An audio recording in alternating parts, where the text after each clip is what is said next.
guys, it's BatChat, and I am here to bring you the first of my epic battle series on this channel.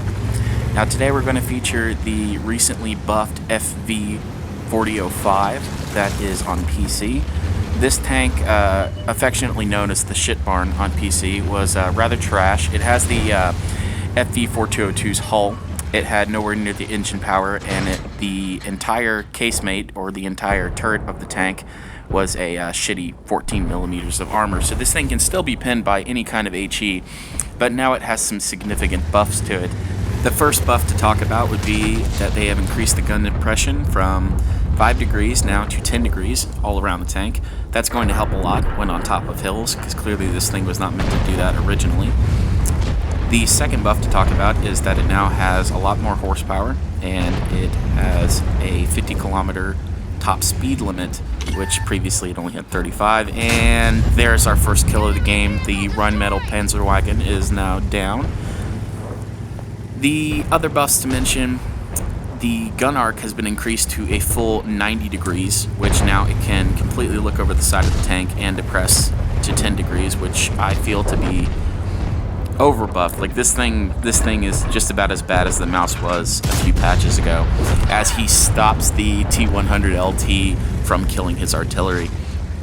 We're already up to 3k damage, and the match is not even 2 minutes old. Our boy's turning around here, and I think he's putting himself in a rather fantastic position here. No one now is between the rail yards and him. There are people on the eastern flank and people on the western flank, but no one in the middle where he is, so he's taking full advantage of that with an 1850 roll into the other shit barn on the enemy team.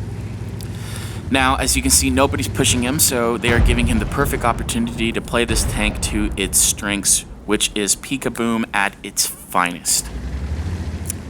As you can see, we're going to move around right here, take a good shot into the back of the Jaegeru, which for some reason is still not paying attention. The Jaegeru then decides to push forward a bit further.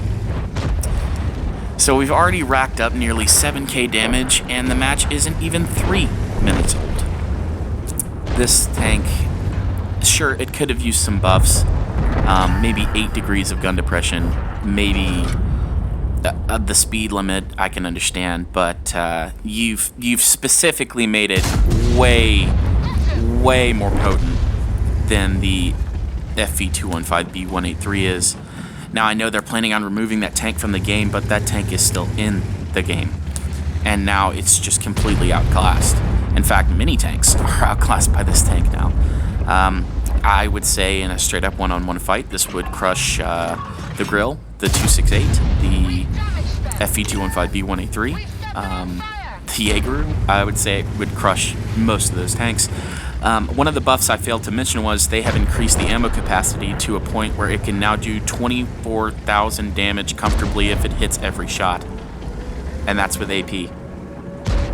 I can't even imagine if it pinned every Hesh shell that it had. So, our boy here is racking up 5 kills at this point. We are now at 10,000 damage, and the match isn't even 4 minutes old. But the only reason I can think about this from this game is this tank is very easy to single out because of the turret, and I can only explain this sheer lack of positioning and giving away of sides to this being the test server.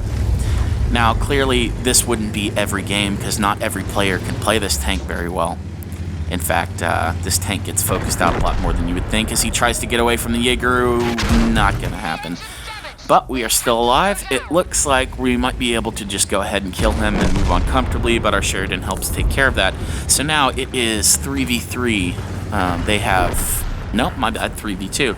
So as we lose our Foch, it comes down to an FV4005, a mouse, and a Panzer 7.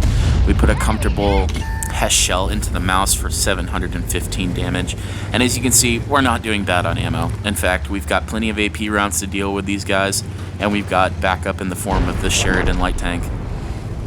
Now, I can tell our guy here is getting a little flustered. He is not sure which way to go because he has not spotted the heavy tanks in just a little while. They could potentially be pushing his right, or they could be pushing the Sheridan at this point. So, what we're going to do is we're going to wait for just a moment to see if the push ever accumulates. It looks like it's not going to. Ah, here we go. The Panzer VII. And do you see that turret traverse? Do you see that track traverse? That Panzer VII never had a chance. He really didn't. Even if he lived through that, the sheer amount of speed would let this tank get away. Like, it could get back into cover and reload in time. Unfortunately, this is just going to be another one of those things we're going to have to chalk up to Wargaming's mistakes. Our boy here sitting at 13,000 damage, almost 13,500 damage, with plenty of health left on this mouse. And as we turn our turret to the side and come around the corner, it's over 14,000 damage within 6 minutes. Unbelievable. Well, guys, that was the end of the first episode of my Epic Battle series here on the channel. You can expect some more content from me coming soon, seeing as I have settled into my job that I'm working at now. I hope to see all of you on the battlefield, and I hope you guys have a great rest of the day.